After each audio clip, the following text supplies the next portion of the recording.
If you're over 60 and still doing squats the way you did at 30, this might shock you. That one exercise you were told would keep you strong could actually be wearing down your knees, stressing your lower back, and increasing your risk of a fall. And the worst part, you might feel fine now, but the damage often shows up months later. Today, I'm going to explain why traditional squats stop working the same way after 60, and exactly what to do instead to stay strong, steady, and pain-free. For decades, squats have been called the king of exercises. They build leg strength, support daily movement, and help you stay independent. And that's true when they're done in a way that matches your body. The problem is that most squat advice was designed for younger joints, flexible hips, and fast muscle recovery.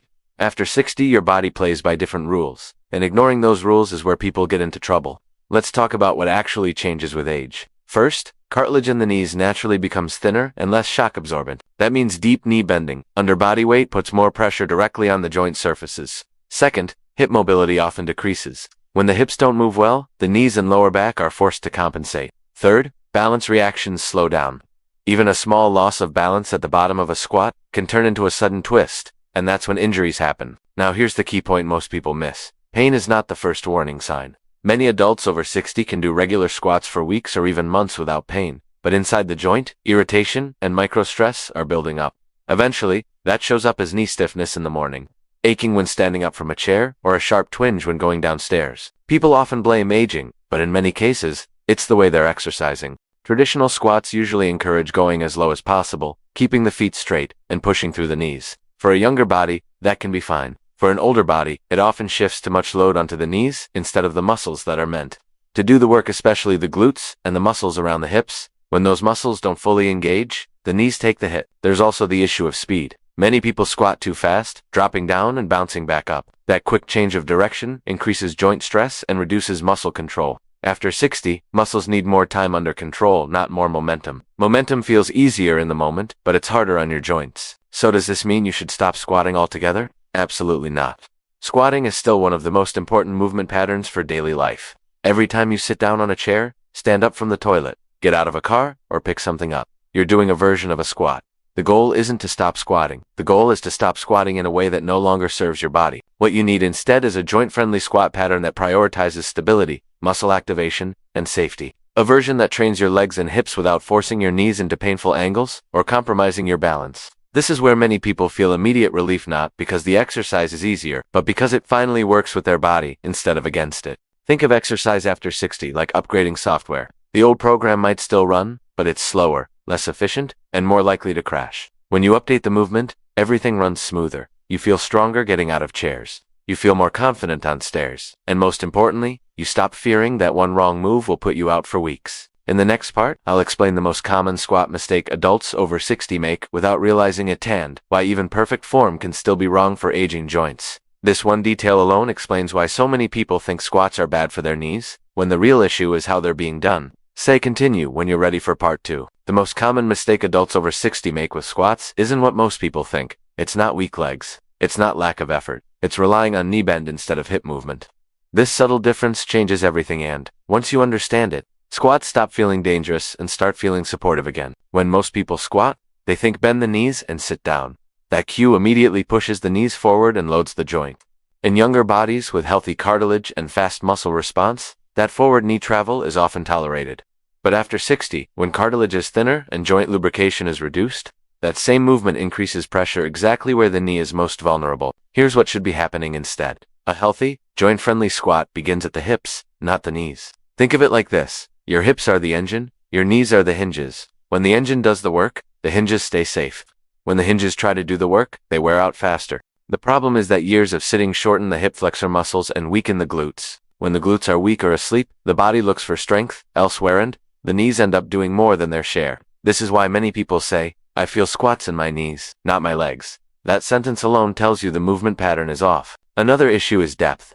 Deep squats are often praised as a sign of strength. But depth without control is not strength, it's stress. After 60, forcing your body into a deep squat you can't comfortably control places strain on the knee ligaments and compresses the joint surfaces. And once you're at the bottom, getting back up becomes the hardest and riskiest part, especially if balance is even slightly off. Balance is a huge factor that rarely gets mentioned. A traditional freestanding squat demands a high level of ankle stability, hip control, and core coordination. If even one of those systems is slightly compromised, which is common with age, the body compensates. That compensation might be subtle, like a knee collapsing inward or the upper body leaning too far forward, but over time, it adds up. This is why many adults over 60 feel uneasy doing squats, even if they can physically perform them. That uneasy feeling isn't weakness. It's your nervous system sensing instability. When the brain doesn't feel safe, it limits muscle activation. Less muscle activation means more joint load, and more joint load means more discomfort later. There's also the breathing mistake. Many people hold their breath or brace too hard during squats, which increases pressure in the spine and raises blood pressure. After 60, controlled breathing is essential, not just for safety, but for strength. Muscles work better when oxygen flow is steady, and joints move more smoothly when the body stays relaxed and controlled. Now here's the good news. None of this means your body is broken. It means your body needs a smarter setup. When you give your body external support, clearer movement cues, and a slightly reduced range of motion, everything changes. Knees stop aching, confidence improves, and strength actually increases faster, because the right muscles finally turn on. This is why the best squat alternative after 60 doesn't start in the middle of the room. It starts with support, something stable that allows you to focus on muscle engagement instead of worrying about falling. Support doesn't make you weak. It makes you precise, and precision is what keeps joints healthy. In the next part, I'll show you the exact squat variation that protects your knees, strengthens your hips, and improves balance at the same time without getting down on the floor or stressing your joints. This one movement alone can replace traditional squats and help you move better in daily life. The safest and most effective squat replacement after 60 is something surprisingly simple, yet incredibly powerful: the supported sit-to-stand squat. This movement looks almost too basic, which is why many people underestimate it. But when done correctly, it strengthens the exact muscles you need for daily life while dramatically reducing stress on your knees and lower back. Here's why this movement works so well. Every day, you sit down and stand up dozens of times from chairs, beds, toilets, and cars. If that motion becomes weak or unstable, independence starts to slip away. The supported sit-to-stand trains this pattern directly. Instead of forcing your body into a gym-style squat that doesn't always translate to real life, to begin, you use a sturdy chair behind you and a stable support in front of you, like the armrests of the chair or a countertop. This external support immediately changes how your nervous system responds. Instead of worrying about balance, your brain allows the muscles to fully engage. That means your glutes, thighs, and core actually do the work they're designed to do. The key difference here is how the movement starts. Instead of bending the knees first, you shift your hips back slightly, as if you're reaching for the chair with your hips, not dropping straight down. This small change moves the workload away from the knees and into the hips and thighs. You'll feel the muscles working, but the joints feel protected. Another critical advantage is depth control. You're not aiming to go as low as possible. You're aiming to lightly touch the chair and then stand back up. That touch acts like a safety checkpoint. It prevents you from going too deep, losing tension, or collapsing at the bottom. And because you're standing back up immediately, the muscles stay active throughout the entire movement. Speed also matters. This movement should be slow and controlled. Taking about 3 seconds to sit down and 2 seconds to stand up keeps constant tension on the muscles without creating joint shock. This time under control is what builds strength after 60, not explosive movement. Breathing plays a major role here as well. As you lower yourself toward the chair, you inhale slowly through your nose. As you stand back up, you gently exhale through your mouth. This keeps your blood pressure stable and your spine supported, while also helping the core muscles naturally engage. One of the biggest benefits of this movement is how quickly people notice improvements. Within a couple of weeks, many adults report standing up from chairs feels easier, climbing stairs feels more stable, and knee stiffness in the morning is reduced. That's because the muscles that protect the knee joint, especially the glutes and upper thigh muscles, are finally doing their job. This movement also improves balance in a very safe way, because you're controlling your body over a predictable range of motion with support nearby. Your balance system gets trained without being overwhelmed. Over time, you may find you rely less on the support, but there's no rush. Progression after 60 is about confidence, not ego. Now, some people worry that using a chair means the exercise is too easy. In reality, this movement can be adjusted to match your strength level. One of the biggest benefits of this movement is how quickly people notice improvements. Within a couple of weeks, many adults report standing up from chairs feels easier, climbing stairs feels more stable, and knee stiffness in the morning is reduced. That's because the muscles that protect the knee joint, especially the glutes and upper thigh muscles, are finally doing their job. This movement also improves balance in a very safe way, because you're controlling your body over a predictable range of motion with support nearby. Your balance system gets trained without being overwhelmed. Over time, you may find you rely less on the support, but there's no rush. Progression after 60 is about confidence, not ego. Now, some people worry that using a chair means the exercise is too easy. In reality, this movement can be adjusted to match your strength level. You can start by using more hand support, then gradually use less. You can use a higher chair at first, then a lower one later. You can increase repetitions or slow the movement even more. The challenge comes from control, not complexity. Your knees track naturally, your hips stay engaged, and your spine remains upright. That combination is what allows you to train consistently without flare-ups or setbacks. Another common mistake is rushing progression. After a week or two of feeling better, many people try to remove all support or increase repetitions too quickly. Remember, the goal isn't to prove anything. The goal is long-term strength and confidence.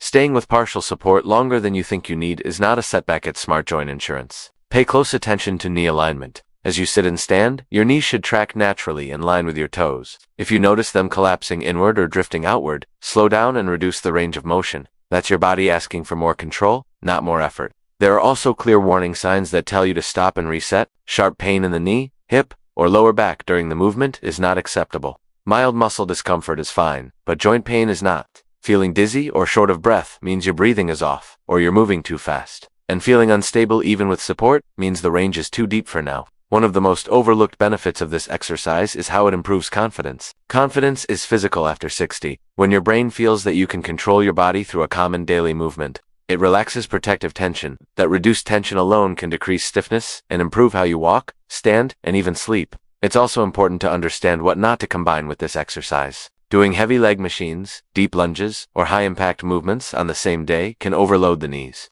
If you're doing other exercises, keep them gentle and supportive. Walking, light cycling, or mobility work pairs well with sit. Over time, this movement does more than strengthen muscles. It retrains the nervous system. Standing up becomes automatic and smooth again.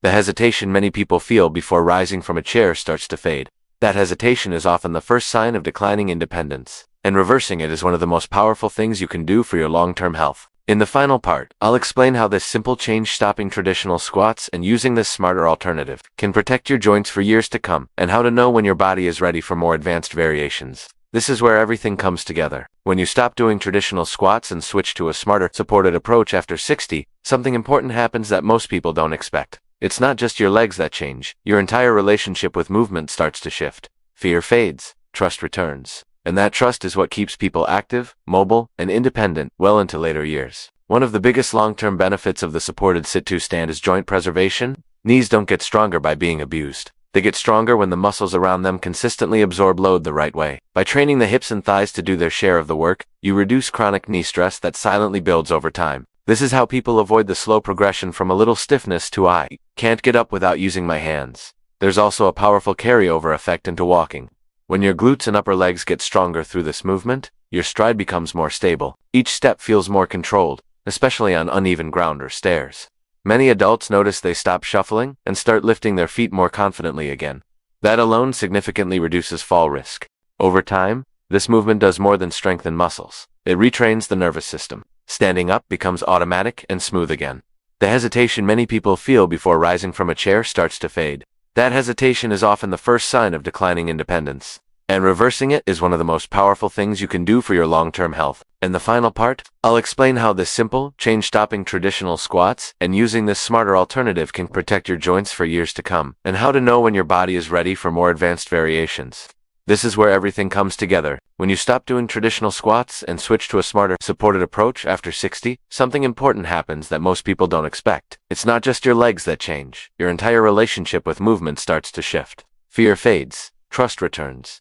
And that trust is what keeps people active, mobile, and independent well into later years. One of the biggest long-term benefits of the supported sit-to-stand is joint preservation. Knees don't get stronger by being abused. They get stronger when the muscles around them consistently absorb load the right way. By training the hips and thighs to do their share of the work, you reduce chronic knee stress that silently builds over time. This is how people avoid the slow progression from a little stiffness to "I can't get up without using my hands." There's also a powerful carryover effect into walking. When your glutes and upper legs get stronger through this movement, your stride becomes more stable. Each step feels more controlled, especially on uneven ground or stairs. Many adults notice they stop shuffling and start lifting their feet more confidently again. That alone significantly reduces fall risk.